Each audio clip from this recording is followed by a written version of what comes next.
a Jesucristo. Podamos en cada una de las jornadas de estudio que vamos a hacer, tener presente que Él es el centro, que Él es la clave, que Él es el origen, que Él es la meta, que Él es la razón de ser de nuestra existencia y de la vida de Pablo, de la vida de todo creyente. El centro de la vida de la comunidad es siempre Jesucristo, Hijo de Dios, Jesucristo que se hizo solidario con nosotros. Hay pequeñas apartes hímnicos en estas cartas que llamamos pastorales, que nos recuerdan siempre, quizá con menos fuerza, pero que siempre recuerdan que la centralidad está en Jesucristo. Vamos entonces a pedirle al Señor que durante este estudio podamos sentir que lo que estas cartas nos dicen no se refiere solo a los pastores, a Timoteo y a Tito, sino que nos concierne a todos los que hacemos parte de esas comunidades en las cuales estaban Tito y Timoteo, y a los cuales Pablo les escribió.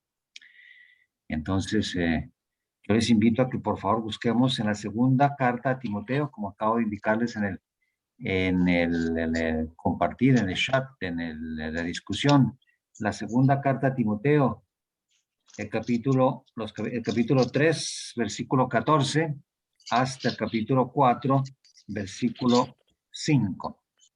Creo que lo pueden ver en la discusión o en el chat que se llama, no sé cómo, no me acuerdo cómo se dice en español.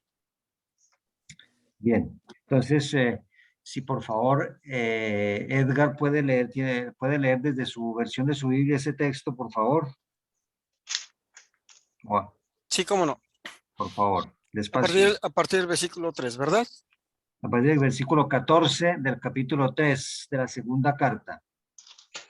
Segunda carta a Timoteo, capítulo 3, versículo 14. Aquí. Tú, en cambio, quédate con lo que has aprendido y de lo que estás seguro, sabiendo de quiénes lo recibiste. Además, desde tu niñez conoces las Sagradas Escrituras. Ellas te darán la sabiduría que lleva a la salvación mediante la fe en Cristo Jesús. Toda escritura está inspirada por Dios y es útil para enseñar, rebatir, corregir y guiar en el bien. Así, el hombre de Dios se hace un experto y queda preparado para todo trabajo bueno. Siga, 4:1 hasta el 5. Te ruego delante de Dios y de Cristo Jesús, juez de vivos y muertos, que ha de venir y reinar, y te digo, predica la palabra, insiste a tiempo y a destiempo, rebatiendo, amenazando o aconsejando, siempre con paciencia y dejando una doctrina. Pues llegará un tiempo en el que los hombres ya no soportarán la sana doctrina, sino que se buscarán maestros a su gusto, hábiles en captar su atención. Cerrarán los odios a la verdad y se volverán... ¿Cerrarán qué? ¿Cerrarán qué? Cerrarán los oídos, perdón, odios. Cerrarán los oídos a la verdad y se volverán hacia puros cuentos. Por eso debes estar siempre alerta. No hagas caso de tus propias penas. Dedícate a tu trabajo de evangelizador. Cumple bien tu ministerio.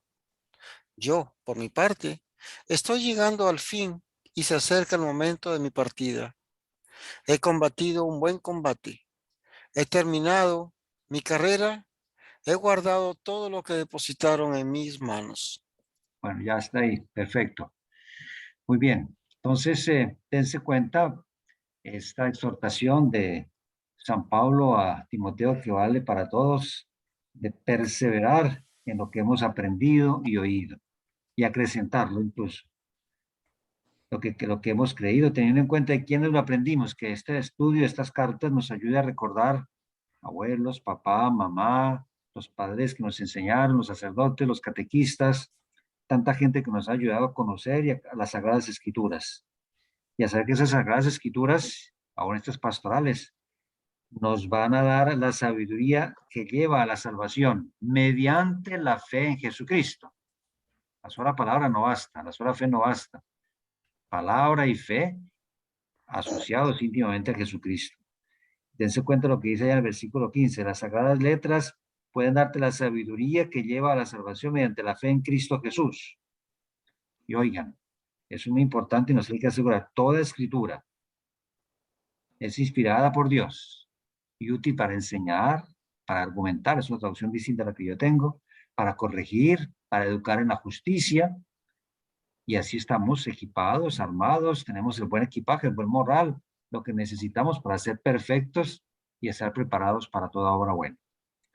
Entonces, que este estudio sea realmente un contacto con la palabra de Dios, ustedes lo llaman estudio bíblico, que sea estudio bíblico, y ese estudio bíblico nos hay que poner en contacto con Jesucristo, con las sagradas letras, que son capaces de darnos la sabiduría que nos lleva a la perfección. Voy a compartir la pantalla y vamos a hacer la misma oración que hicimos en el final del curso anterior a San Pablo, para que San Pablo interceda por nosotros y nos ayude entonces a poder, digamos, aprovechar este estudio que vamos a hacer.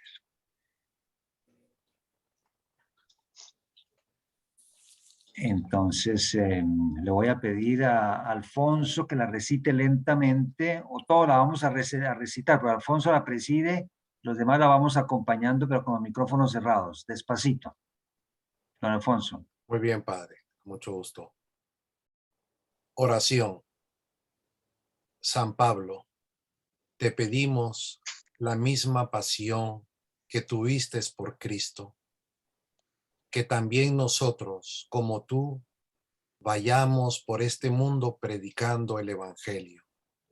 Pues, ay de nosotros si no anunciamos el Evangelio, que nos gastemos y nos desgastemos por la iglesia y por las iglesias, por las comunidades y sus diversos miembros, como lo hiciste tú. Amén. Amén.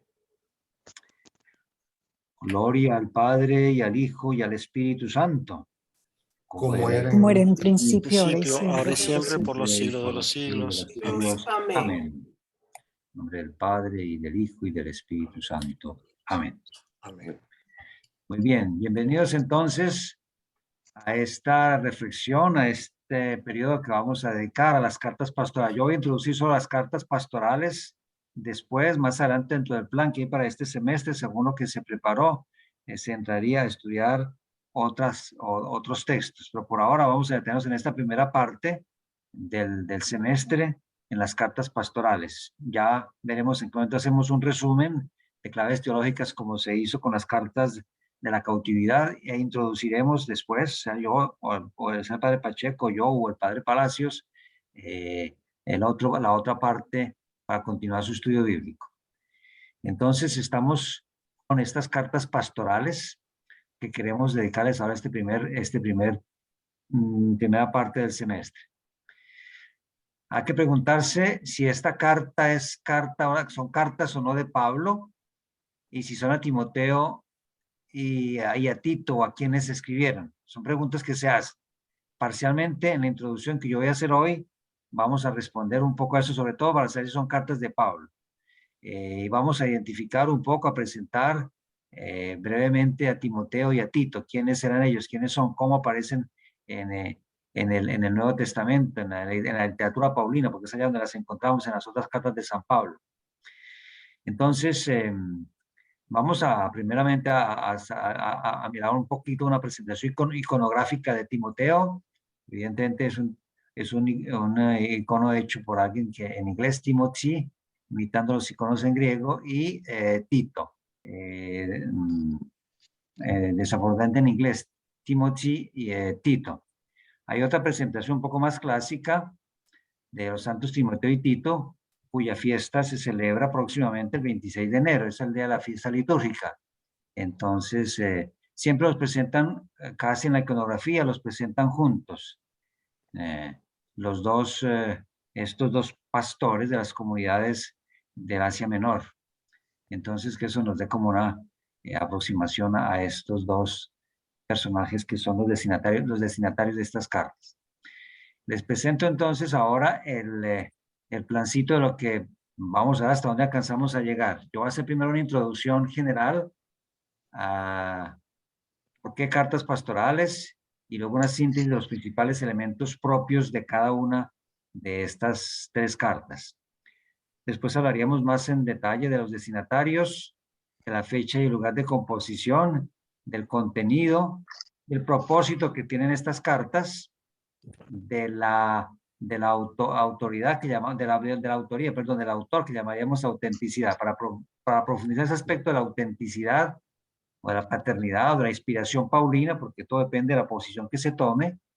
Entonces podríamos, vamos a ver hasta dónde llegamos, a tratar varios puntitos. Uno, las referencias históricas que hay en las cartas a Timoteo y a Tito, la mención de los dirigentes o responsables o los que llaman los oficiales de la iglesia, la referencia a las falsas enseñanzas, a las herejías que había en la época, que corrían también, la posición doctrinal que Pablo recomienda, que el autor de las cartas recomienda, y luego algo sobre el lenguaje y el estilo. Bueno, yo me encuentro, perdón, otra vez, corto un momentito, Henry.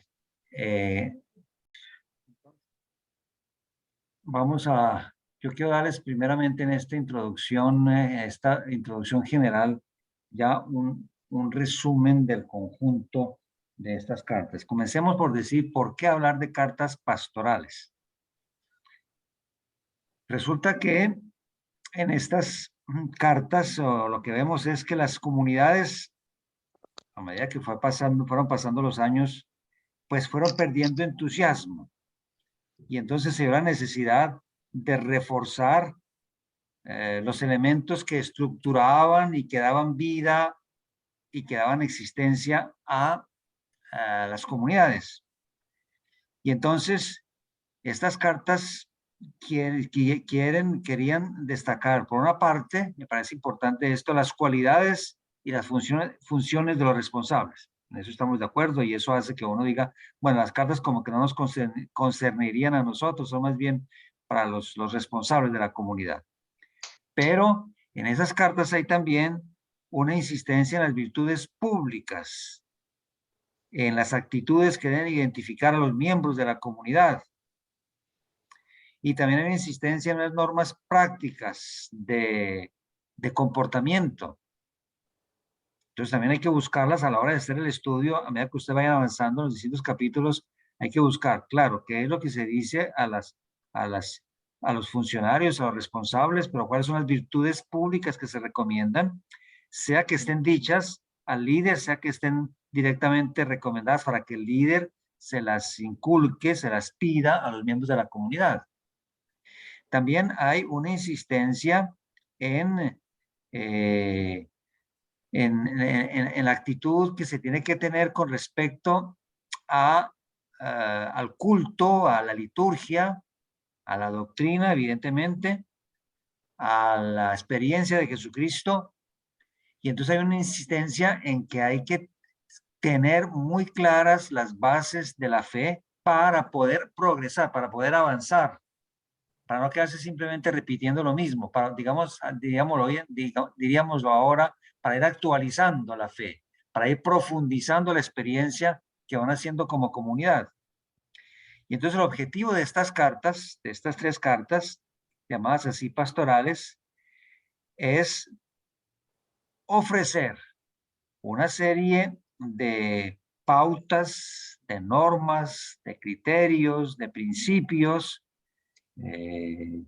que se encaminan al buen funcionamiento de la comunidad cristiana, que tienden a edificar la comunidad cristiana, que tienden a hacer que la comunidad cristiana sea una comunidad viva, dinámica, evangelizada y evangelizadora, como hemos escuchado a veces expresión tomada, por ejemplo, de Puebla o de Aparecida en nuestros obispos de América Latina, comunidades vivas y dinámicas, comunidades evangelizadas y evangelizadoras, comunidades que tienen que ser fermento dentro de la comunidad.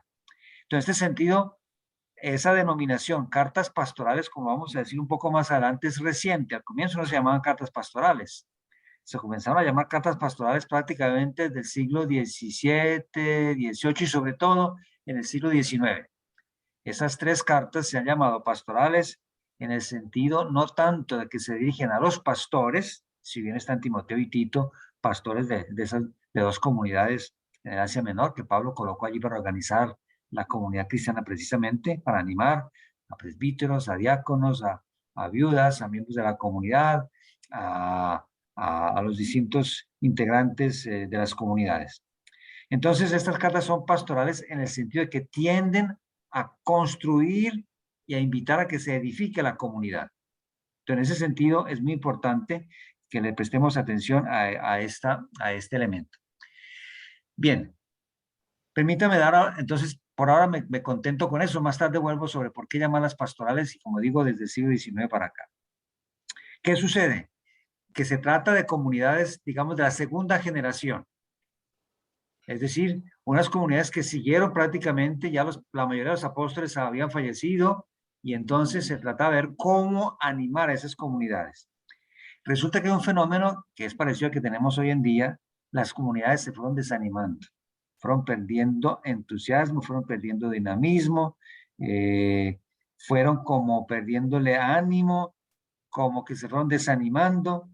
Y entonces, en estas cartas, lo que se busca es restablecer el dinamismo de las comunidades. Diríamos que las dificultades que las comunidades viven, en su mayoría, son dificultades que los colocaban en conflicto con lo que ellos habían conocido, habían oído precedentemente de Pablo o de Pedro o de Santiago, y lo que les habían transmitido los apóstoles, como que eso no funcionaba en el contexto en que estaban viviendo, y entonces eso les creó como un conflicto en la comunidad. Vayan pensando lo que nos pasa hoy en día con las dificultades que experimentamos frente a lo que conocimos, aprendimos en nuestros países, tenemos como convicción, como conocimiento, y lo que la iglesia tratando de ir inculcándonos en un nuevo modelo de evangelización, de pronto como que no empata o no encontramos dónde está la referencia a Jesucristo, dónde está la referencia a su palabra, dónde está la referencia a los fundamentos de la fe. Entonces, aunque muchas de las afirmaciones doctrinales de las cartas tienen un sello o un carácter marcadamente paulino, se parece a lo que San Pablo escribía, decía. Sin embargo, se descubre, por otra parte, que en estas cartas hay situaciones y preocupaciones que son diferentes de las comunidades que conocíamos como Corinto, Galacia, Tesalónica, Filipos, Corinto. Hay preocupaciones distintas, o por lo menos nuevas preocupaciones. En esas cartas que ustedes ya estudiaron, cuando vimos la carta a los romanos, cuando la vieron, o la carta a los corintios, o la carta a los gálatas, o a los filipenses, o a tesalonicenses, había preocupaciones doctrinales ciertamente concretas, y por eso cada una de esas cartas respondía a problemas específicos. Pongo un ejemplo. Vayámonos, por ejemplo, a la primera carta a los corintios. Había de problemas de divisiones en la comunidad, prácticamente de sectas, que yo soy de Pablo, que yo soy de Apolo, que yo soy de Cefas, que yo soy del uno, del otro. Primer elemento que trata de responder, de clarificar. Problemas de inmoralidad.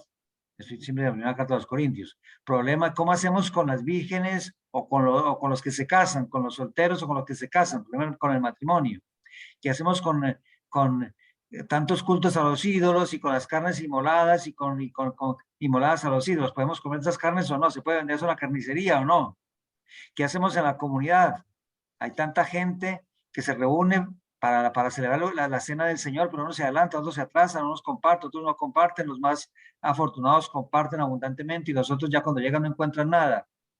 ¿Qué hacemos con tantos dones y carismas, etcétera?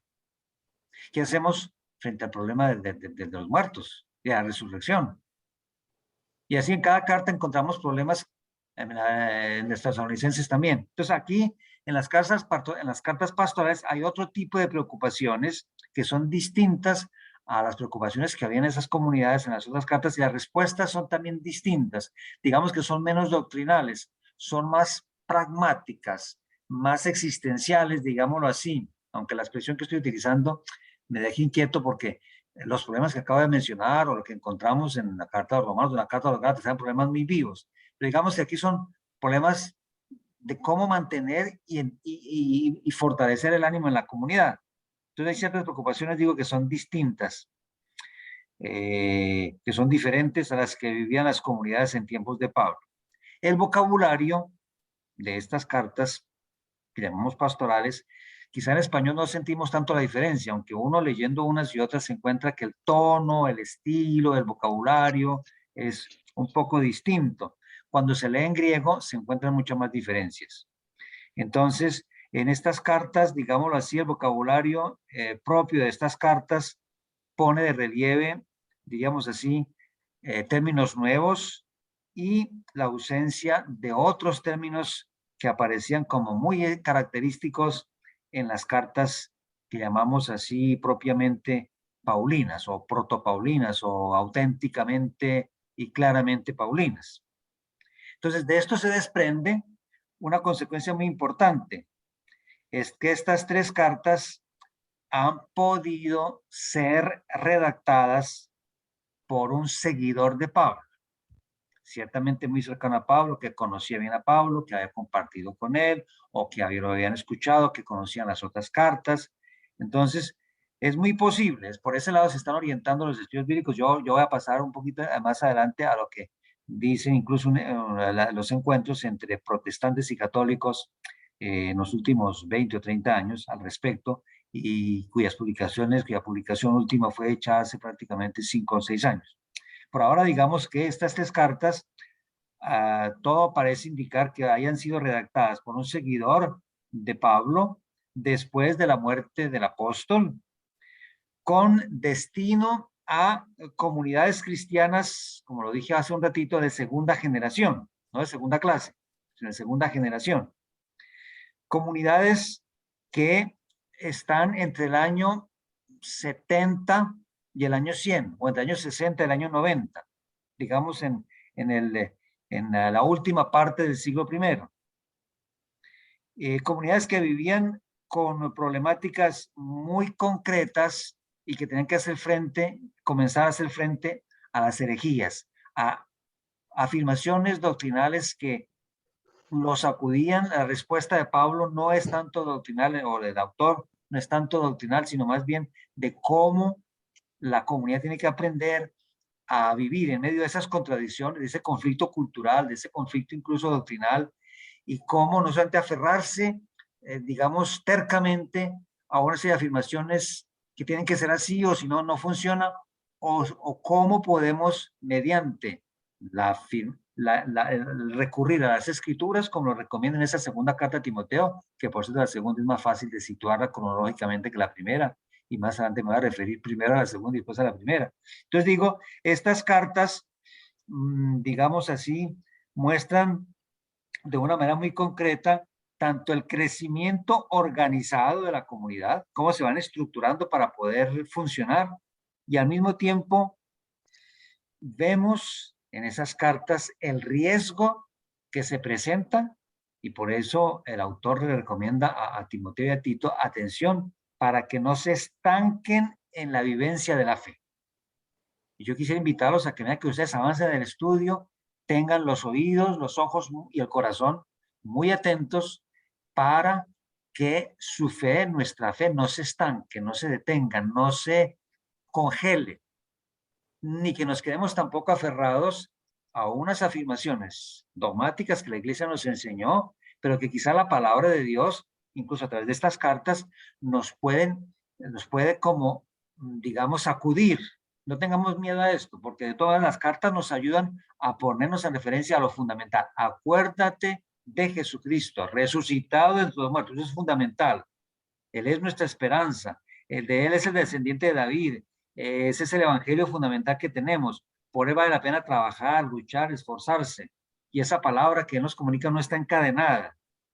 Y ante el conflicto cultural que vivimos, digamos en este Quebec, donde nos sentimos como desterrados y como en el exilio, sin poder como vivir nuestra fe como la vivíamos, con un ambiente pagano, hostil si se quiere incluso, vamos a vivir la fe no de una manera fundamentalista, no de una manera, digámoslo así,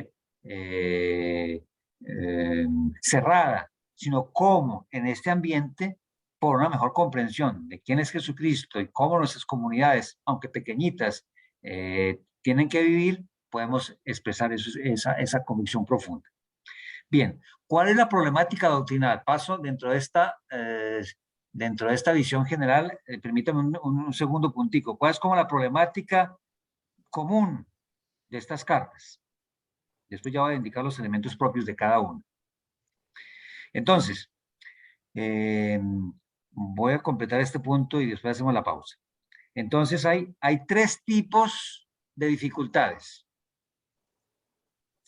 que frenan el desarrollo de las iglesias, de las comunidades. Tres tipos de dificultades. Uno, las falsas enseñanzas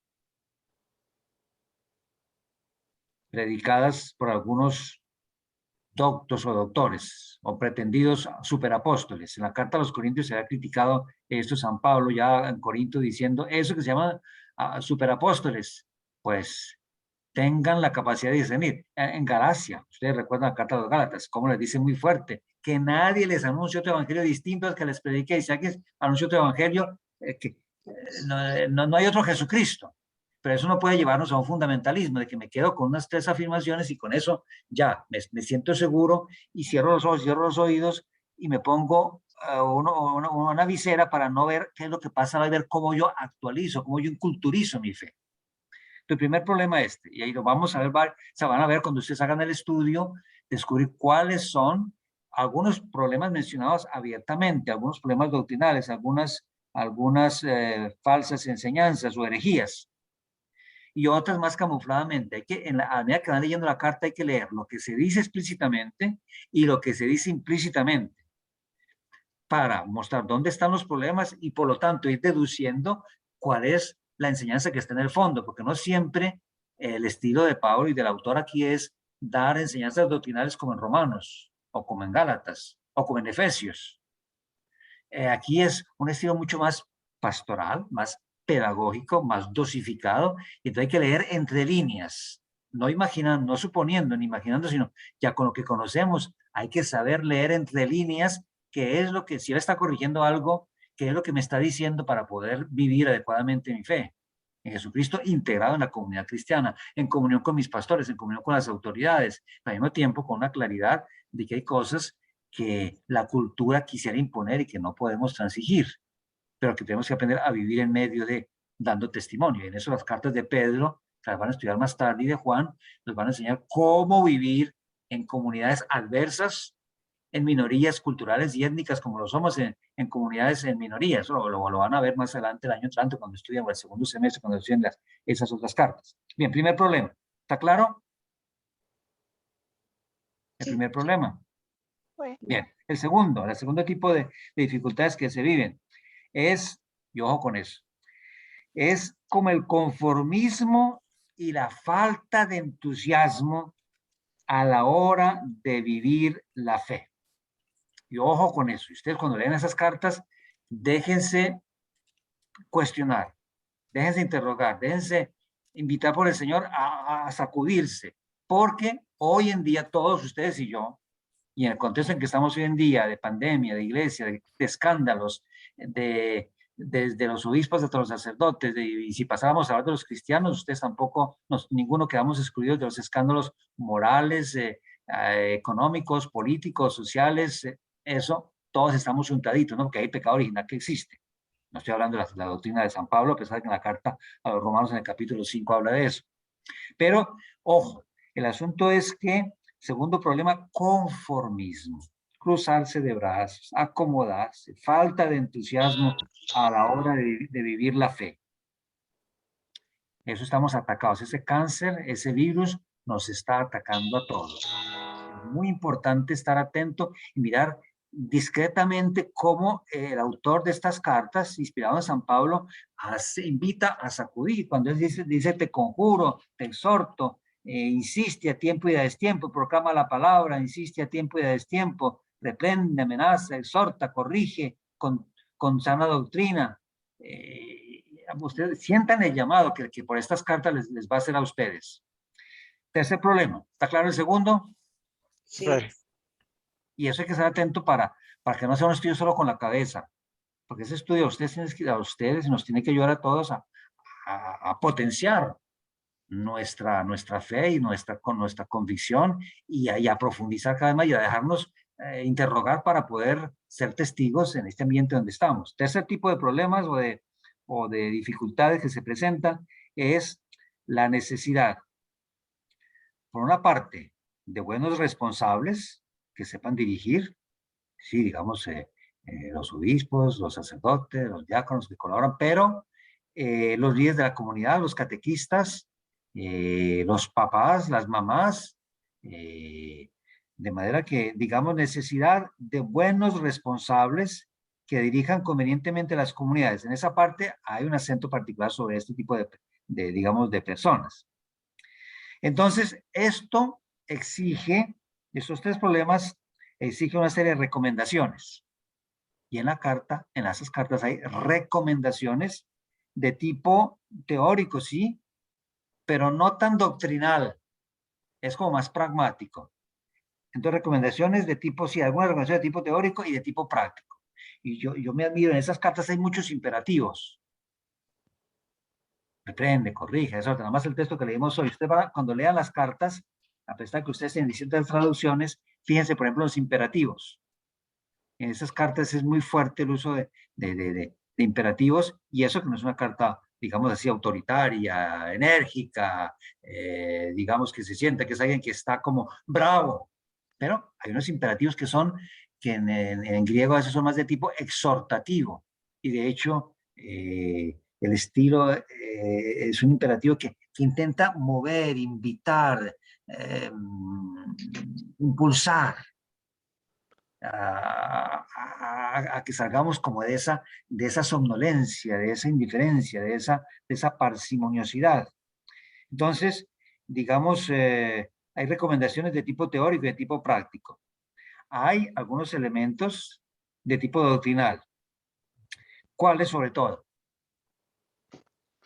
El elemento fundamental de tipo doctrinal, ya lo dijimos por el canto que escuchamos al comienzo y por ese texto de la segunda Timoteo, pero en las tres cartas se destaca la persona de Jesucristo. Jesucristo como mediador. Jesucristo como aquel que nos pone en contacto con Dios sin toda la teología de San Juan, sin toda la teología de las cartas doctrinales, llamémoslo así, de Pablo, pero una presencia, una persona en presentación de Cristo que es mediador universal, ese Cristo que vuelve sobre lo esencial, sobre el querigma, muerto y resucitado, por el medio del cual todos somos salvados. Y ojo, porque estas cartas, aún dirigiéndose a esas comunidades, no pierde de vista que esas comunidades hacen parte de una globalidad, hacen parte de una iglesia mucho más amplia. Y ojo con eso también, porque las sectas tienden a encerrarse. Nosotros en nuestros grupos tendemos a encerrarnos. Y estas cartas, aunque se dirijan a comunidades muy concretas, no las llevan a cerrarse en sí mismas. La dimensión de solidaridad y la dimensión de comunidad, de comunión, son muy importantes. Y aunque no hay aquí discursos como en la carta a los Corintios, a hacer la colecta para enviar a Jerusalén o a acordarse de los pobres que están en las otras comunidades, uno mira en estas cartas también ese aspecto de cómo hay una funcionalidad muy importante de Cristo en relación con la construcción de la comunidad. Otro elemento fuerte que aparece, que hay que ir deduciendo a medida que van haciendo el estudio ustedes, comprobarlo, es la iglesia es vista, pues primero Cristo, mediador, Cristo muerto y resucitado, repito, para que eso nos quede más o menos claro. la presencia de Cristo mediador universal, cuya muerte y resurrección somos salvados, y que consolida y al mismo tiempo que abre la comunidad a la solidaridad y a la comunión. Segundo, la comunidad entonces, la iglesia. La iglesia es vista como un nuevo pueblo de Dios, como un nuevo pueblo de Dios. O sea, como familia, si tomamos el ejemplo con Gálatas, por ejemplo, o con Efesios. La iglesia que es comparada con la familia, incluso con los esposos. Bien, entonces aquí, iglesia como pueblo de Dios, como lugar donde se conserva, no como una nevera, no sé si voy a explicar eso, como lugar donde se conserva y donde se enseña la verdadera fe. Entonces, digamos que la iglesia es vista como esa comunidad viva que es evangelizada, que fue evangelizada, pero que tiene que evangelizar. Esa comunidad que vive, que entiende, que celebra su fe y que la comunica. Que conservarla aquí en este caso es nutrirla, no es solamente guardarla como en el bolsillo, sino que es una fe que tiene que crecer y que se tiene que comunicar. A nivel pastoral propiamente, y ya estoy por completar esta unidad antes de irnos a la pausa. A nivel pastoral se subraya varias actitudes, varias virtudes.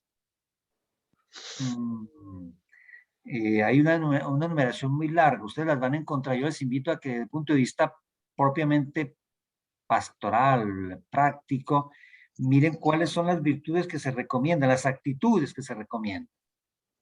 Claro, está siempre la fe, la esperanza, la caridad, pero hay una serie de virtudes humanas, de virtudes sociales, de virtudes familiares, y por favor préstenle oído, poquito a poco, como les digo, porque no es una carta elaborada por capítulos, discursos y por una elaboración intelectual, es el pastor que va hablando, que va viendo las circunstancias de la comunidad, que va haciendo sus pequeños excursos o sus pequeños paréntesis. Entonces, muy importante, cuando ustedes hagan el estudio, ir juntando una cosa con otra e ir viendo cómo esos elementos van apareciendo, cómo esas actitudes, esas disposiciones, esas virtudes van apareciendo.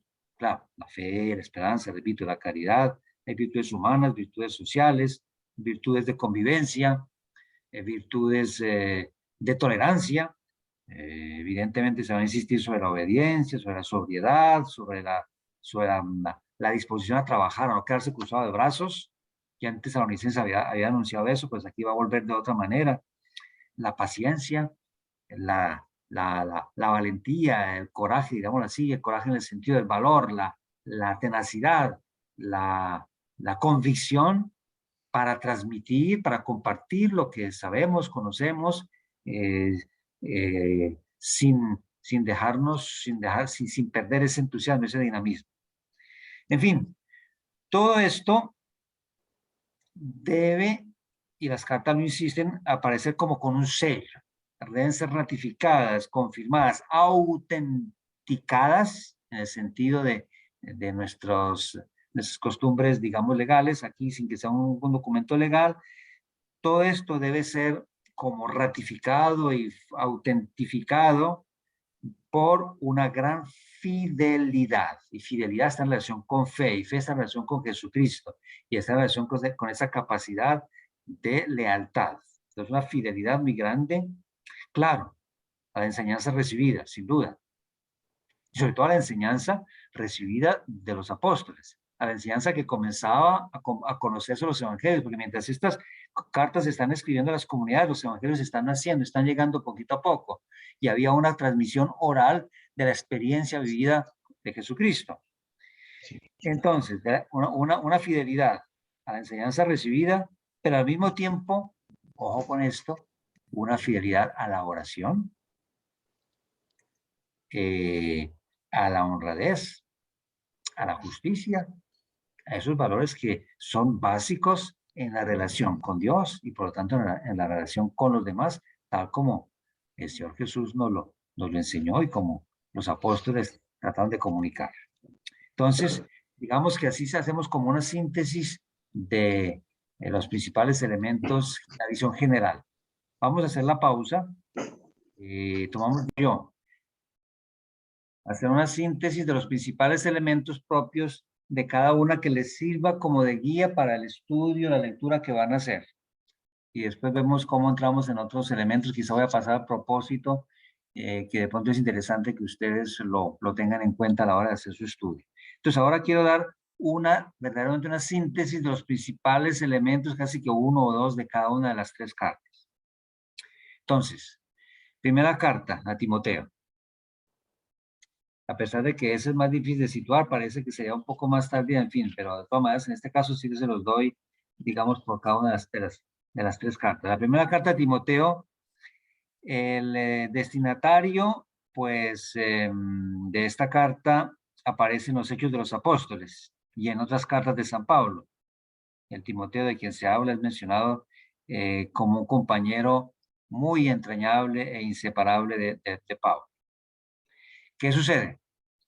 En esta carta, Pablo, o el autor, el discípulo de Pablo, le confía misiones importantes. Está situado en Éfeso.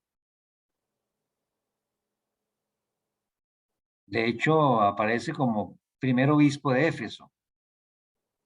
No sé, según la tradición, pero una tradición en este caso sí muy ancestral, que esa parte es menos expuesta a dudas o a cuestionamientos de los estudiosos.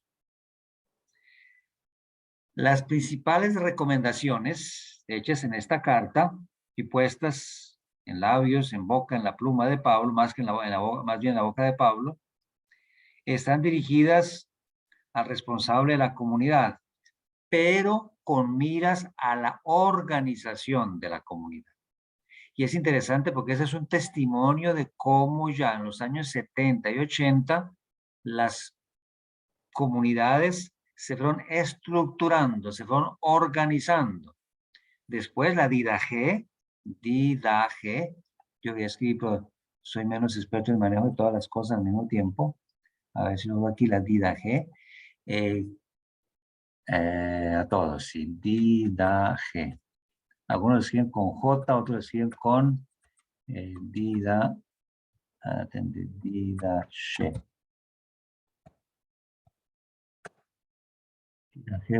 Muy bien, ya les envío esto. Lo va a confirmar, es un poco más tardío este texto que las cartas llamadas así pastorales. Didache, en lenguaje más nuestro, o Didache, traduciendo la J del griego, sería como de una CH, Didache.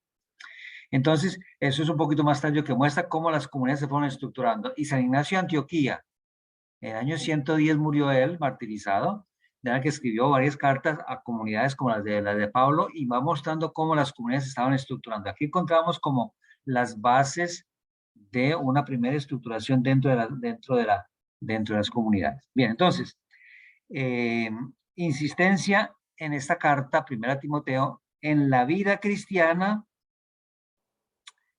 en la proclamación de la verdadera fe frente a doctrinas o paganizantes o judaizantes o, tercer tipo de doctrinas, helenizantes o gnósticas o también ciertas doctrinas, digamos, unas rigurosas en cuanto a moral u otras laxistas. Entonces, si queremos más bien decir en general, esta carta insiste en la organización de la comunidad, en la vida cristiana con diversos componentes, la oración, la liturgia, la acción de gracias, la compostura de las mujeres, cuál es el papel del obispo, de los diáconos, cómo tiene que ser la piedad, en qué hay que ser doctos y suficientemente profundos, cómo los fieles deben actuar, comportarse, las viudas, los presbíteros, los esclavos, los cristianos que tienen más bien ciertas facilidades económicas. Bien, entonces, digamos, la vida cristiana y la defensa de la fe verdadera frente a distintas posiciones doctrinales. Esa es la primera carta. Ojo cuando la van a leer, presten atención a estos elementos porque los subtítulos que ustedes van a encontrar les van a ayudar. Ustedes parece que van a tomar capítulo por capítulo. No siempre un capítulo concluye la enseñanza. Y por otra parte, como son cartas que no están estructuradas lógicamente, mucho menos estas que otros textos de San Pablo y que otros textos del Nuevo Testamento, hay que saber mirar de pronto de un capítulo a otro pasa, la temática continúa desarrollándose. Entonces es mejor ir por bloquecitos para ir viendo cómo las cosas se van presentando. Bueno, ¿está claro? Paso a la segunda carta a Timoteo. También hago un resumencito así, sencillamente. Entonces, la segunda carta es un tono diferente. Más bien parecido como a un testamento. Es muy paternal, muy afectuoso, digámoslo así, recomienda, exige, claro, recomienda, te exhorto, te conjuro, te pido, casi que te ruego, te suplico, ten presente, recuerda, fíjate, si la gente actúa de tal manera, tú debes actuar de esta otra manera, tú en cambio, tú en cambio, tú en cambio, repite por lo menos varias veces. Entonces, tono un poco distinto, tipo testamento, género literario testamento. Y aquí se insiste en, entre otras cosas, en la fidelidad a Jesucristo. De hecho, es allí donde está, acuérdate de Jesucristo. En esta segunda carta es muy importante tener en cuenta las dificultades que la comunidad vive y no dejarse acobardar. Valentía, parresía, fuerza, constancia, perseverancia. No te dejes desanimar. Mantente firme. Lucha por conservar tu fe. Nútrete. Nutre esa fe con la oración, con la liturgia, con el apoyo comunitario. Entonces, ante las dificultades, nada de cobardías. No se trata de una guerra, tampoco religión, pero fuerza, valentía, confianza, perseverancia ante los peligros, ante los sufrimientos, ante las dificultades. Ojo con eso, que es importante. Para ayudarnos nosotros, pero para ayudar a tantas personas que en esta pandemia y con todas las calamidades que se vienen en el mundo, ¿cómo tendríamos que ayudar a sostener y para que eso no nos haga caer en una pérdida de la fe, que es lo más normal, lo más lógico, la reacción primera, echemos la fe a la basura, ante las dificultades, los sufrimientos, los peligros, los problemas. Y es bueno ver cómo el líder de la comunidad, cómo tiene que ser él mismo, sobre todo fiel. Y una cosa importante que vale para todos, no podemos dejar de anunciar el Evangelio. La buena noticia, la buena nueva, Jesucristo. Si eso sacáramos como conocimiento y como convicción y como dinamismo después del estudio bíblico que van a hacer de estas cartas, formidable, porque eso pasa por la catequesis, pasa por su oración, pasa por cuando tengas una munición en la liturgia de la parroquia, pasa por la vida de familia, etc. Carta a Tito, tercero. Dentro de esta síntesis así simplista, pero quizá ya les da un gusto de buscar algunos elementos fundamentales. Esta carta a Tito, digamos que tiene como destinatario un pagano, un convertido. Nosotros somos paganos, venidos del paganismo y convertidos por la gracia de nuestros papás, abuelos, párroco, catequista. Somos de ese tipo de gente que nos condujeron a conocer a Jesucristo. Fue San Pablo, el Pablo mismo, el Pablo sí, realmente que lo convirtió y conoció a su mamá y a su abuela, y entonces le recuerda esos nexos de familia que él conoció. Entonces, fue un compañero y un colaborador de muchas misiones de Pablo, este Tito. Y entonces, se le suele colocar como responsable de la comunidad de Creta. Si no lo sube en Éfeso, Timoteo, sería en Creta, una de las islas griegas. En esta carta se insiste en la necesidad también de organizar la comunidad y hay una insistencia muy fuerte en animar la vida cristiana, fortalecer la vida cristiana, despertar la vida cristiana, animar, repito, la vida cristiana. Y para hacer eso, pues hay que esforzarse para no dejarse llevar por toda clase de doctrinas, como dijimos, por toda clase de filosofías, por toda clase de distracciones. Se buscarán maestros, dice allí, en el caso de la carta a Timoteo, dice que se buscarán maestros que les complazcan. En el caso de la carta a Tito es mucho más sencillo, pero igual vuelve a decir, atención frente a tantos doctores que se presentan por aquí y por allá, contra los falsos doctores, mentirosos, que son vientres perezosos. En fin, es muy fuerte para hablar y para decir, hay que estar atentos, repréndeles severamente a fin de que conserven sana la fe y que no den oídos a fábulas judaicas, judaizantes, ni a mandamientos de hombres que se apartan de la verdad, etcétera. Entonces, interesante esa exhortación que hace. Bien, entonces, eso así como en resumen. Voy a pasar a tratar el cuarto punto, que es el propósito de estas cartas, porque el tiempo pasa y por ahora la discusión de fecha y lugar, vamos a ver si podemos volver un poquito despuesito. Permítame antes de hacerles un resumencito que lo tengo aquí en un cuadrito, una diapositiva, a ver si aparece. Ya. Entonces, cartas a Timoteo y a Tito. Dense cuenta. Bueno, aquí dice que el autor es Pablo. Vamos a tolerar esto porque pues una diapositiva que encontré que alguien la había hecho que para él el autor sería Pablo, pero digamos aquí un Pablo a través de un discípulo, de un discípulo que escribe la carta. Están dirigidas a Timoteo y a Tito. A ver si pueden agrandar o no se puede agrandar, perdón. ¿Cómo hago yo para agrandar esto? No.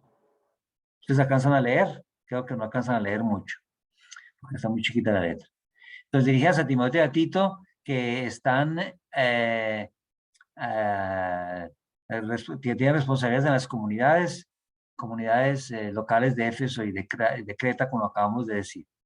La primera, Timoteo, entonces, voy a tener que salir de compartir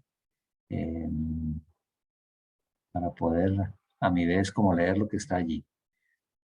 Es el problema de que yo no puedo, a ver si lo... Bueno, tuve que salir de compartir.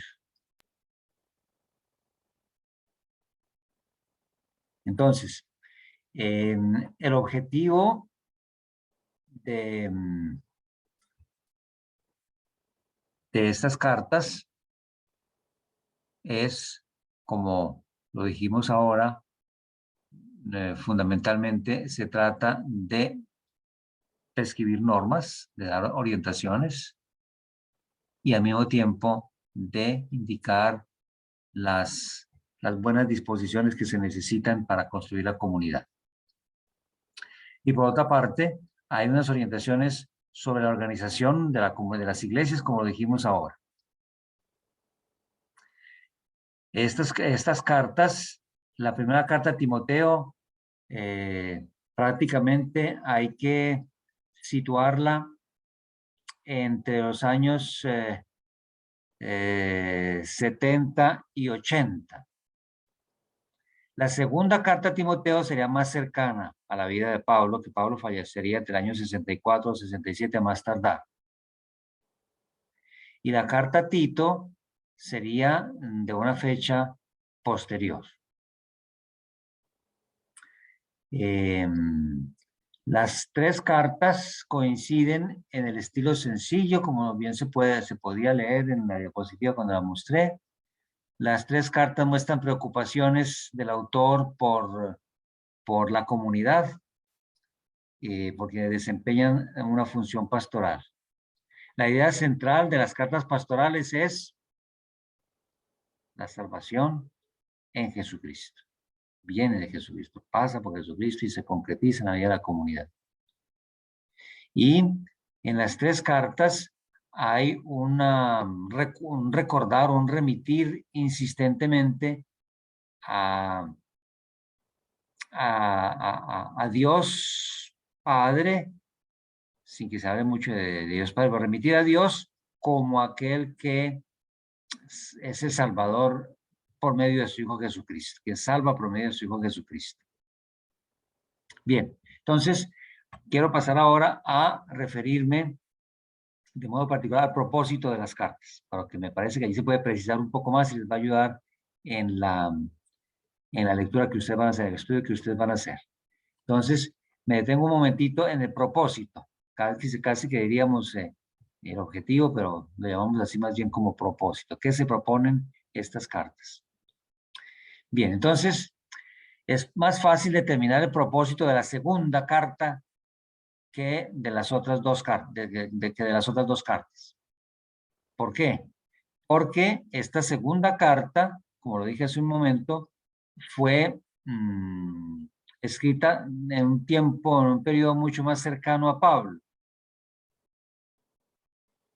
Entonces, en esa segunda carta es, digamos, urgente el pedido que Pablo le hace a Timoteo para que vaya a encontrarlo, para que vaya a visitarlo, para que le lleve unas cosas que él necesita, le lleve los pergaminos, le recomienda que se cuide su salud. Entonces hay un contacto como muy personal. Entonces por eso decimos que es una carta muy cercana al Pablo todavía en vida, o por lo menos haciendo sentir esa experiencia cuando se trata de comunicar. Esta carta es un aliento profundo, un aliento muy fuerte que le da a Timoteo en el ejercicio de su tarea.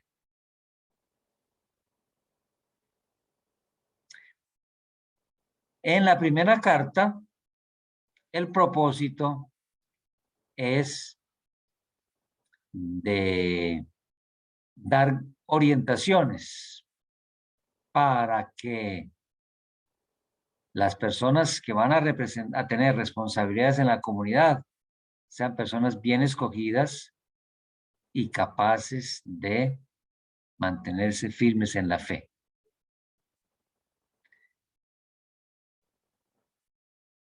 De hecho, en esa primera carta, si ustedes mirasen 1 Timoteo 3:14 y 3:15, la primera carta de Timoteo va a decir este propósito precisamente. Dice en 3:14, si alguno no obedece a lo que les decimos en esta carta, a ese señálenlo y traten de exhortarlo para que se avergüence de su terquedad y pueda convertirse. Pero no le miren como a enemigo, sino amonéstenlo como a hermano. Fíjense que eso se parece a lo que le decía en la carta a Filemón con respecto a Onésimo. Bien, entonces, en esta primera carta, digamos que hay una insistencia en que a pesar de que haya personas que crean problemas en la comunidad, no lo miremos como enemigos, sino busquemos amonestarlos como hermanos. Y en la carta a Tito, hallamos una situación similar, es decir, que se trata de alguien que tiene una tarea de responsabilidad, pero en esa carta lo está invitando a que fortalezca las manos, las rodillas, ante las dificultades, que no se deje, digamos así, desanimar. Bueno, ahora démosle una miradita a lo que llamábamos ahora, y allí hay varios puntos que yo quiero desarrollar. Se trata de cómo son las características literarias de estas cartas. Vamos a destacar algunos elementos que les van a servir para el estudio que ustedes van a hacer. Entonces, estas tres cartas tienen que ver con la vida de la comunidad. Desde el siglo XIX, como les dije, se empezaron a llamar cartas pastorales, pero al mismo tiempo se empezó a dudar de que Pablo fuera el autor de estas cartas. Y ha habido dos teorías principales, dos tendencias. Una, a pesar que las cartas serían como una especie de ideal de una comunidad cristiana, una especie de ficción. Esa línea no ha tenido demasiada fuerza a pesar de que se ha presentado de esa manera. La otra tendencia es mirar en estas cartas la herencia, el legado, la influencia del verdadero Pablo, del Pablo que existió, que vivió, que animó comunidades, que fue misionero y que por lo tanto en estas cartas encontramos cómo se continúa, se proyecta ese celo pastoral que él tenía. De todas maneras, en las dos orientaciones que acabo de mencionar, el nombre de Pablo sería un seudónimo utilizado por un discípulo de Pablo que lo conocía bien y que encarnó bien la manera de hablar. Eso es muy frecuente en la Biblia, que haya una utilización pseudonímica de un autor famoso. Lo mismo pasa con el Pentateuco, con relación con Moisés, y lo mismo pasa con varios salmos atribuidos a David, sin que tengan a David como autor del salmo, etc. ¿No? Y es frecuente ese uso de la pseudonimia, aún el Apocalipsis atribuido a San Juan, porque San Juan, evidentemente, con toda influencia y con la calidad teológica que él tenía, pues fácilmente podría ser el Juan evangelista, autor del Apocalipsis, más bien que sería un discípulo de Juan con la comunidad juánica, sin duda. Entonces aquí puede haber ese recurso a la pseudonimia, es decir, firmadas por el apóstol, pero escritas por algún otro. O bien compuestas por otro, pero inspirado en la doctrina, en la teología, en la espiritualidad de Pablo. De todas maneras, es interesante destacar que en estas cartas hay un elemento muy importante y es el reconocer que hay una clara influencia del pensamiento y sin duda del corazón y quizá de la cabeza de Pablo que pasa a través de estas cartas. Bien, habría como, vamos a ver qué tiempo tenemos, sí. Vamos a ver, un primer elemento, las referencias históricas en estas cartas. De hecho, Éfeso y Creta fueron lugares que Pablo visitó. Eso no se puede desconocer. Eso hace parte de los viajes de Pablo. El problema es cómo situar esas referencias que Pablo hace a Éfeso y a Creta con lo que se dice en los Hechos de los Apóstoles. Porque, ojo, usted ya quizá el padre Jorge les dijo, ustedes lo han estudiado, para poder comprender bien a Pablo, hay que tener como trasfondo lo que se dice en los Hechos de los Apóstoles. Eso que a veces problemas. Que sea, por ejemplo, entre Gálatas y el Concilio de Jerusalén hay dificultades de cronología. Entonces, pero no se puede desconocer que para poder situar bien a Pablo, es Lucas quien nos presenta una cronología de los sucesos de la vida de Pablo en los Hechos de los Apóstoles. Entonces, además, Pablo tuvo una prisión en Éfeso. Entonces, eso hicimos alguna alusión a las cartas de la cautividad, porque Pablo tuvo varias prisiones, una de las cuales fue en Éfeso. Entonces, cuando él se dirige a este responsable de la comunidad de Éfeso, ¿está hablando de su experiencia cuando estuvo preso en Éfeso o está hablando de cuando pasó como misionero por Éfeso?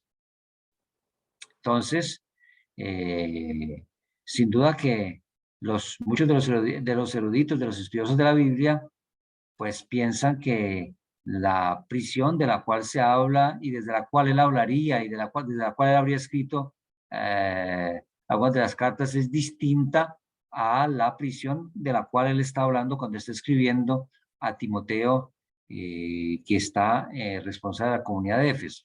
Entonces, digamos, unas dificultades para considerarla como auténticamente paulina es la referencia histórica y en relación con los lugares mencionados, con la cautividad de Pablo, con el paso por Éfeso y por Creta. Eso hace difícil compaginar que sean realmente paulinas y que se refieran al mismo lugar donde Pablo estuvo.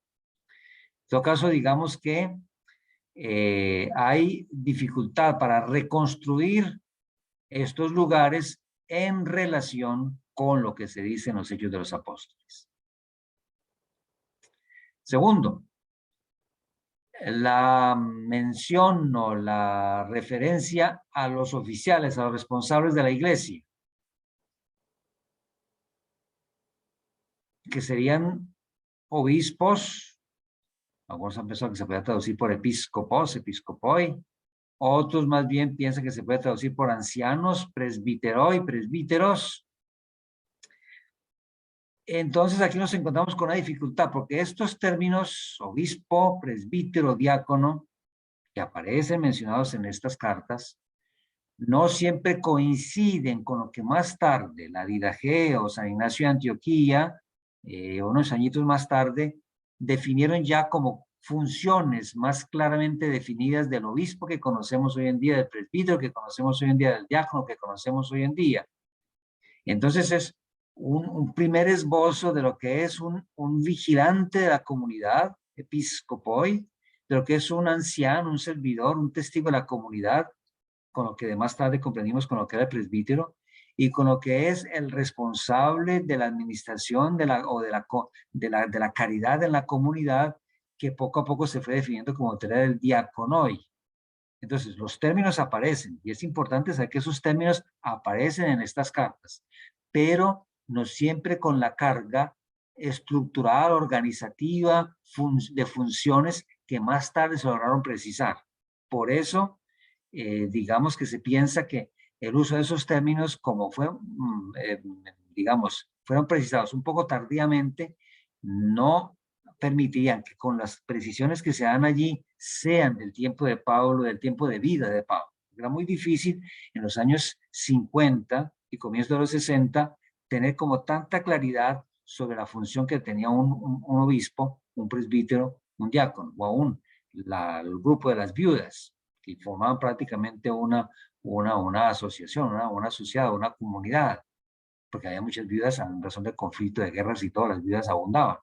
Entonces, eso más tarde en la iglesia, siglo XVII, XVIII, de hecho canónico más allá de hablar de las asociaciones y la orden de las viudas. Entonces, aquí por eso ese lenguaje hace que se piense que las cartas son mucho más tardías, porque ya hay muchos elementos como demasiado precisos que era muy difícil que Pablo hubiera podido tener la claridad para ya en los años 60 precisarlos de esa manera. Tercer elemento, las referencias a las falsas enseñanzas, o lo que algunos otros llaman, si yo tomo aquí la traducción de la traducción ecuménica de la Biblia, hablan de las herejías, los problemas de las falsas enseñanzas, que se difundieron mucho ya desde tiempos de la vida misma de Pablo, y posteriormente se desarrollaron muchos más, o sea, se desarrollaron mucho más. Es lo que dice aquí la las herejías, exactamente. Por ahora hago un resumencito sencillo para ver cómo esa referencia a las falsas enseñanzas, digamos que eso se desarrolló mucho más a medida que se fue avanzando en el siglo I, hacia finales del siglo I, fueron mucho más fuertes que en el tiempo propiamente de Pablo, donde eran más los judaizantes o sencillamente los helenistas.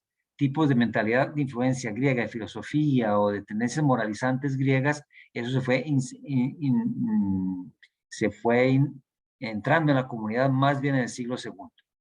Entonces, hay ciertas referencias o ciertos términos en estas cartas que se referirían al periodo de las herejías, y el periodo de las herejías fue más desarrollado en el siglo II. El siglo II estuvo muy expuesto a herejías, por eso hubo que comenzar a reflexionar y a discutir, y en el siglo III tener concilios, Nicea, Constantinopla, Éfeso, etcétera, porque había que dirimir las cosas y los problemas sobre Cristo, sobre la divinidad de Cristo, sobre la humanidad de Cristo, sobre el Espíritu Santo, sobre el pecado. Se fueron creando problemas misterios que hubo que entrar a reflexionar. Esos fueron más problemas del siglo II. Entonces, en tiempos de Pablo, no podemos decir que las herejías que se desarrollaron en el siglo II estuviesen tan presentes en estos finales del siglo I.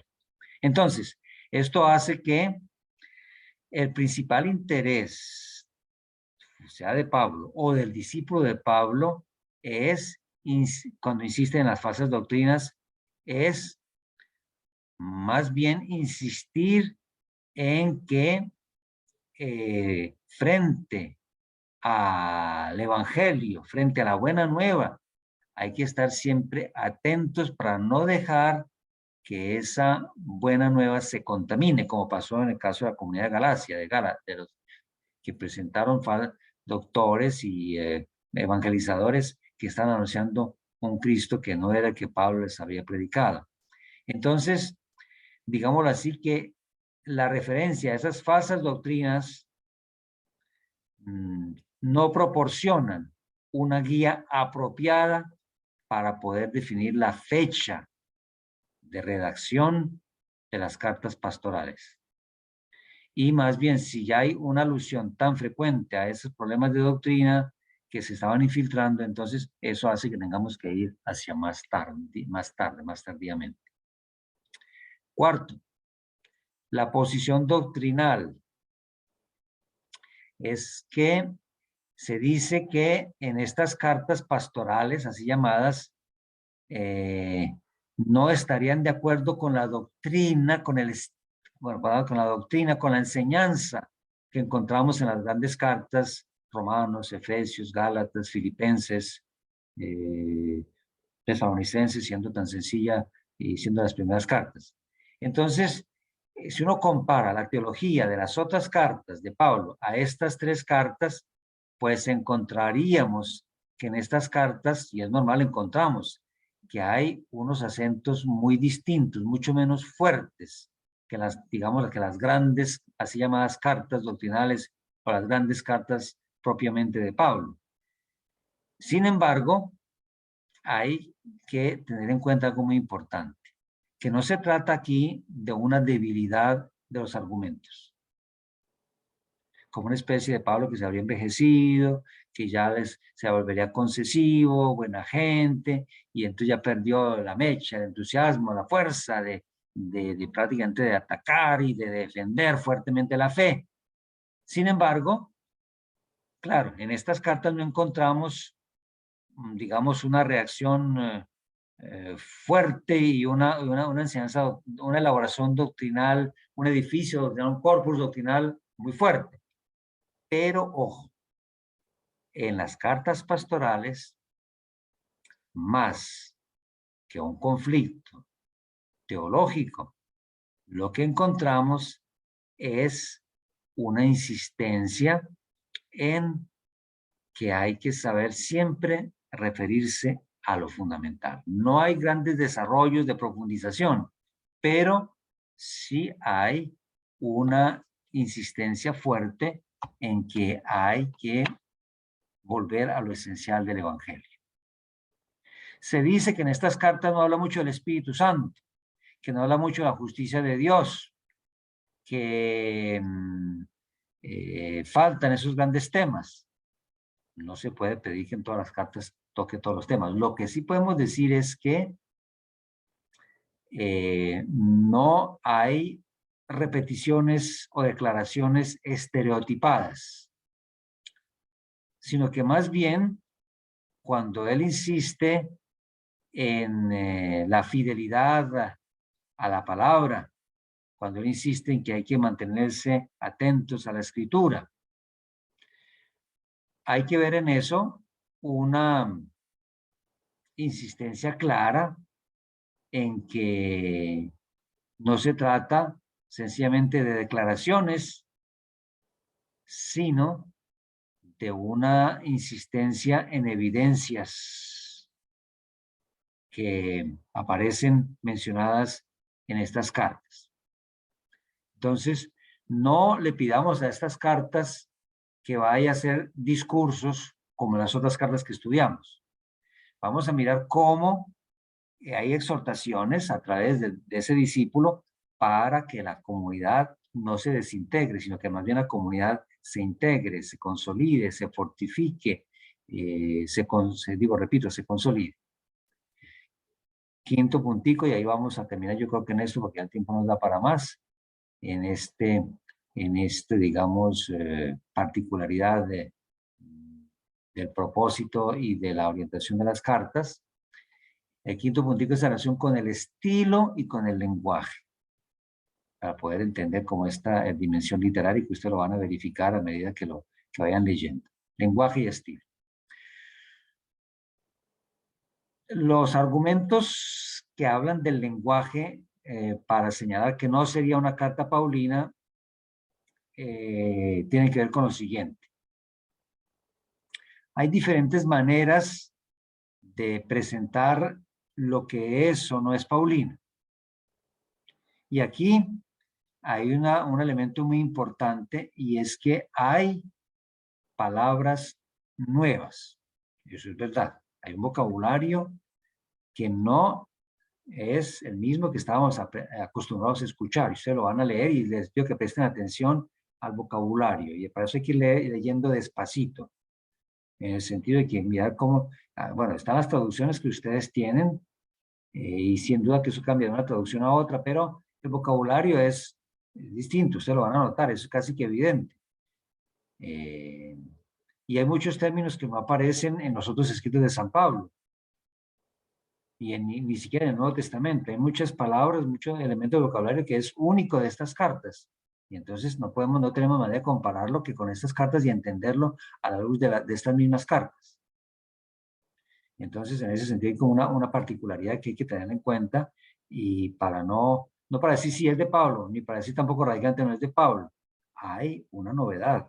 Y recuerden que la evangelización reclama nuevo ardor, nuevos métodos, nuevo lenguaje, nuevas expresiones. Y Pablo, en las cartas auténticas de él, fue un artista, un sabio que logró utilizar el lenguaje de la filosofía griega al servicio del evangelio.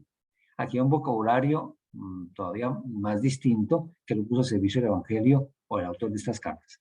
Otro elemento es que tanto el lenguaje como el estilo, es que en estas cartas hay ejemplos de la vida concreta de la comunidad, ejemplos contemporáneos.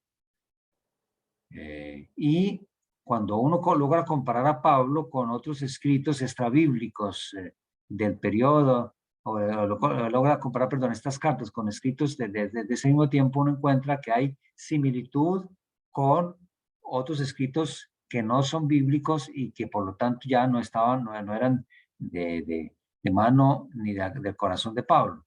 Entonces esa semejanza con el vocabulario contemporáneo hace pensar que estas cartas pues no vienen del puño y letra de Pablo, sino de un discípulo que escribió un poquito más tarde. Entonces, otro elemento es el estilo. En estas cartas, pues hay un estilo, un método de redacción y de comunicación distinto. Eso es verdad. Pero hay que reconocer que en estas cartas hay varios métodos que él utiliza para comunicar lo que quiere indicar. Entonces, por ejemplo, el uso de las preposiciones. O aquí son frases mucho más cortas. Uno compara estas cartas con la carta de los Romanos y no hay ni parecido, porque en las cartas de los Romanos era muy denso el lenguaje y frases muy largas, periodos muy largos. Aquí parece que, o de hecho ya escribe frases más cortas, son cosas mucho más sencillas. Entonces, digamos que aquí en cuanto al elemento estadístico y estilístico, encontramos que en estas cartas pastorales hay un lenguaje mucho más sencillo. Aquí no hay como grandes hipótesis ni grandes debates. Él propone una afirmación sin entrar en el estilo retórico que veíamos en las otras cartas. Igualmente en estas cartas hay que considerar que para decir que el autor no sería San Pablo es porque hay una insistencia en estas tres cartas en la cual él hace recomendaciones que no aparecen en las otras cartas. Y entonces, y como que insiste demasiado en por qué eligió a estos a Timoteo y a Tito.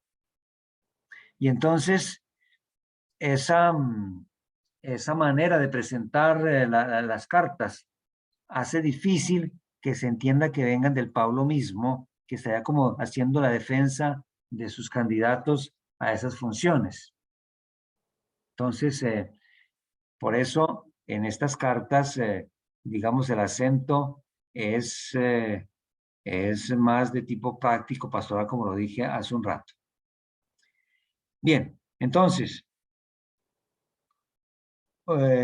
concluyo diciendo lo siguiente, como con una insistencia, digamos, aunque después la vamos a tomar al final, como lo hicimos con las cartas de la cautividad, como con una insistencia doctrinal, y es esto, o teológica.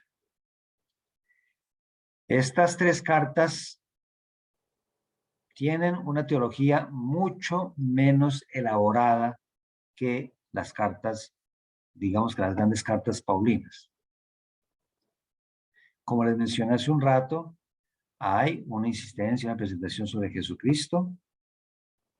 Una cosa importante que me estaba olvidando y quería decir desde el comienzo y que no quiero olvidar en este momento, es que es en estas cartas pastorales donde hay un elemento fundamental, y es que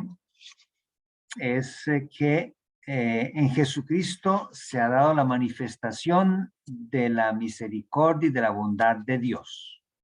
Ese elemento es muy importante porque eso dio pie, estaba la base de la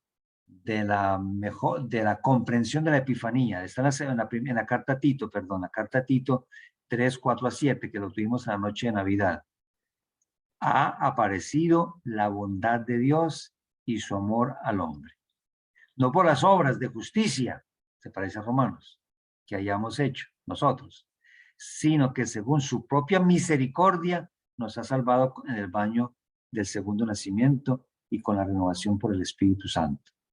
Dios lo derramó copiosamente sobre nosotros por medio de Jesucristo, nuestro Salvador.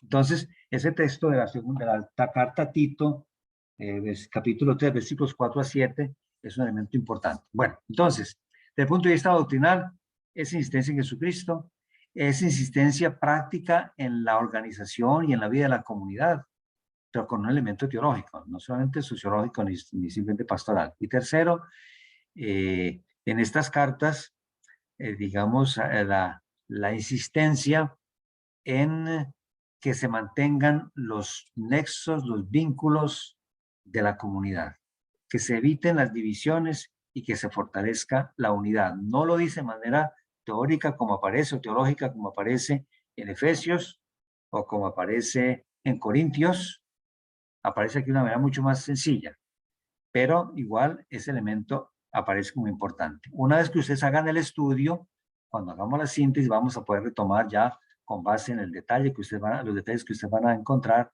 a ver dónde están las grandes insistencias teológicas. Pero traten de ver, como les dije, los elementos que van identificando las dificultades, las virtudes que piden la comunidad, la manera como la comunidad tiene que construirse a partir de los elementos que les presenté en la primera parte de nuestra reflexión de esta noche. ¿Preguntas? Entonces, en esta oración final, yo quiero referirme, quiero hacer primero una oración espontánea y luego un texto de estas cartas pastorales. Señor, te damos gracias porque nos has anunciado la promesa de vida que está en Jesucristo. Te damos gracias por la misericordia que nos has manifestado a través de Él. Misericordia que está unida a la paz y que viene de parte de Dios Padre y de Jesucristo nuestro Señor. Te damos gracias por nuestros antepasados, recordando lo que ellos nos han ayudado a nacer y a crecer en la fe. Te damos gracias por el deseo que nos das de conocerte y de amarte cada vez más. Ayúdanos, Señor, a recordar la fe sincera, la fe que se arraigó en nosotros, la fe que hemos recibido de nuestros mayores.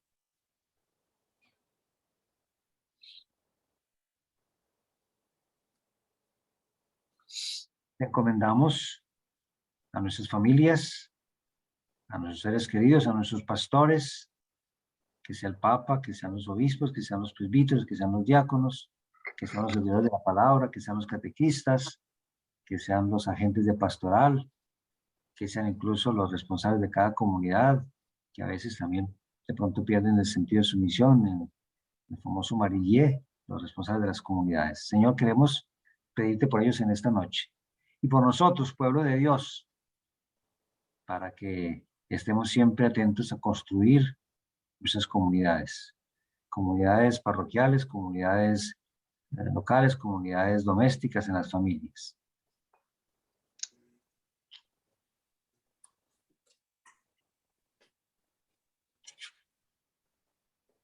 De la primera carta de San Pablo a Timoteo,